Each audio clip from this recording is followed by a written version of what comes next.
Hi there Booktube, it's Eleanor here, and today I'm doing my TBR for the Booktubeathon. I wasn't sure if I was going to participate in this because I am taking part in the Newts, which take place over the whole of August, but the Booktubeathon is taking place from the 30th of July to the 5th of August, and I can incorporate, I think, some of my Newt TBR into the challenges for this. So I'm looking forward to this. I try and take part in the Booktubeathon when I can.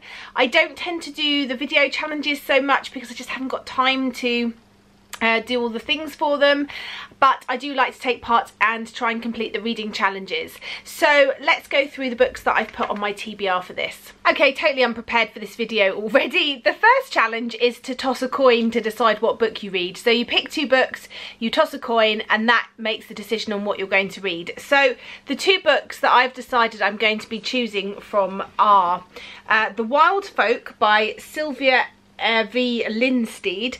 This was sent to me as an ARC copy. It came out in June, however, so it is out now. It's middle grade, I believe, and this gives me real vibes of sort of Watership Down and that type of thing. It says on the blurb that was sent to me that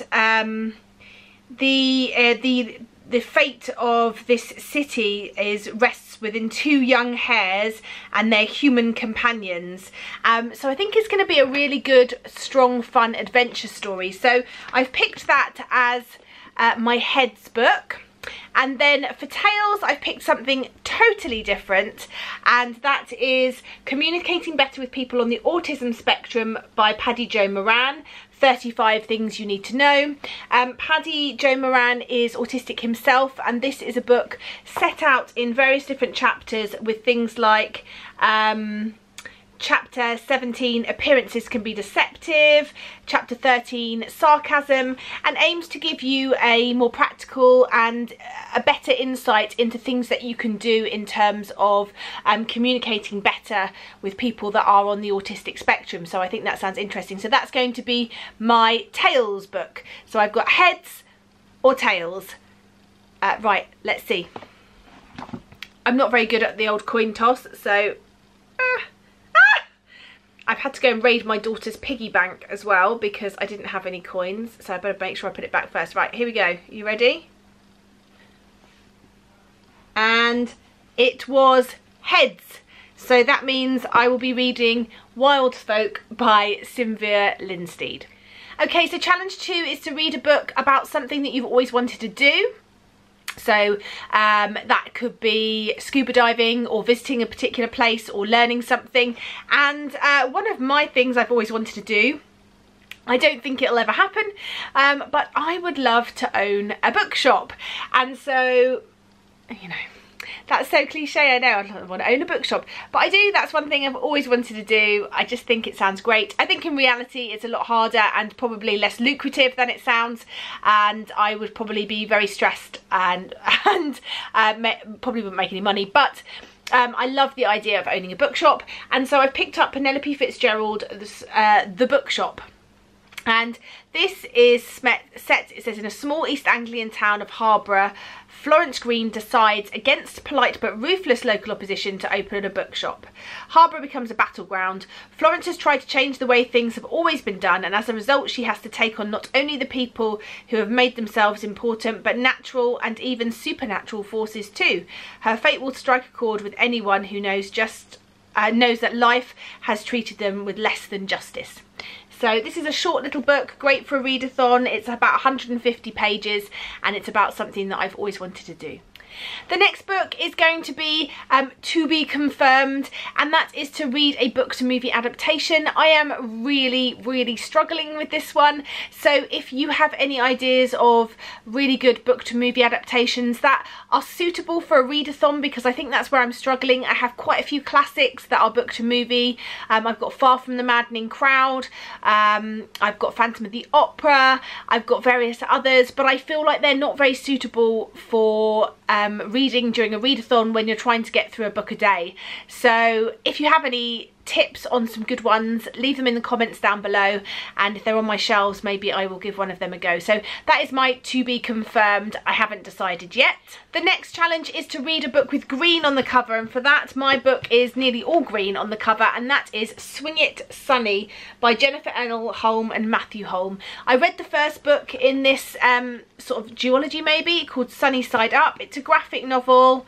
It's very lovely artwork. It's middle grade. It's about a young girl who in our first book, she went to visit her grandfather in Florida. There was issues going on at home, things going on at home, and they sent her there for the summer to sort of help her escape some of the things going on. This is a continuation of that, and I just think it's lovely. I really love the artwork and the story style, and I can't wait to read this one. The next book you have to read while you are wearing a hat for the whole time. I have yet to pick out my hat, but keep an eye on that. I will maybe try and vlog the week and show you my hat. But now I'm thinking that it could be one of two books that I do for that. I may decide to pick up this autism book, or if I'm doing really well with the readathon and I've got a bit more time, I may pick up In Search of Us by Ava Delaria. This is a YA book. It's about Aggie, and she likes history and science, running hard, and grilled cheese with burnt edges. Oh, doesn't everyone, Angie? It says she finds an old photo box in a drawer of her teenage mother with a boy she's never seen before, and she knows instantly that he's her father, the father who died before she was born.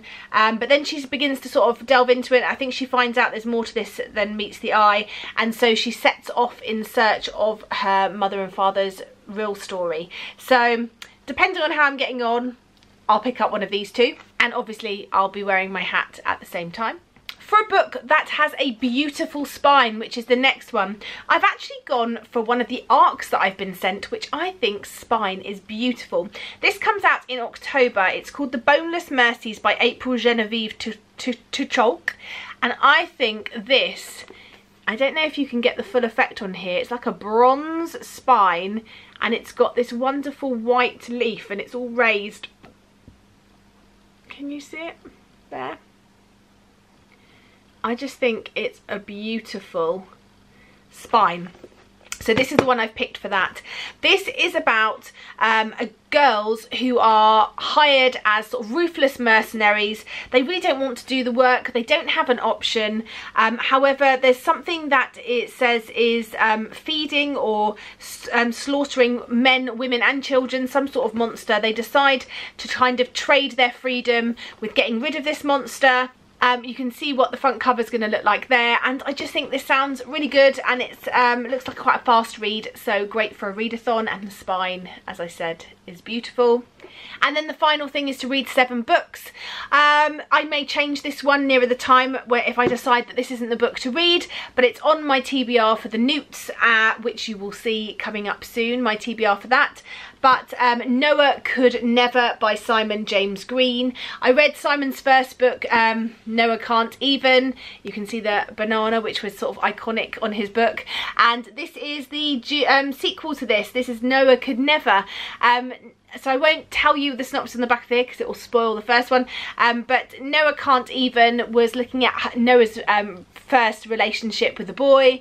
So it's got a great LGBTQIA plus storyline, and it just made me laugh out loud. Noah is quirky and socially awkward and funny and naive, and I just thought it was brilliant. And Simon James Green, I've been very lucky to see talk a couple of times now at various different publishers, and he is just like Noah.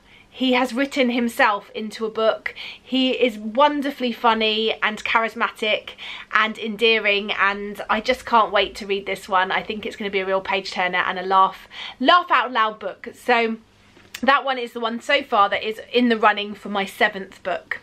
So now all I've got to do is go and try and find a book to movie adaptation book, and hopefully I'll get some recommendations from you guys, and then I will be set for the Booktubeathon, so the 30th to the 5th, and hopefully I'm going to try and vlog it and you can see my progress. I will be on school holidays by then, so I should have a little bit more time to pick the camera up and take you with me where I'm going. There's so much going on over the next few months. I've got quite a long holiday. We're just going away in this country, but I'll be away again, so hopefully have a bit more scenic views of the Dorset and Devon countryside. And I'm going to YALC, which is the Young Adult Literary Convention. I'm also going to Nine Worlds, which is a science fiction convention. Both of these are in London. I can't wait for either. If you're going to YALC, shout out in the comments down below, and it would be lovely to see lots of people there. I'm going with my lovely friend Tracy from Flamingo Reads. So yeah, it'd be lovely to see you guys if any of you are going. And it's just going to be a real busy, buzzy, booky summer holiday with lots of fun with the family on the beach and reading, of course. So yes, anyway, I shall stop rambling, and this was my TBR for the Booktubeathon. Bye for now, Booktube.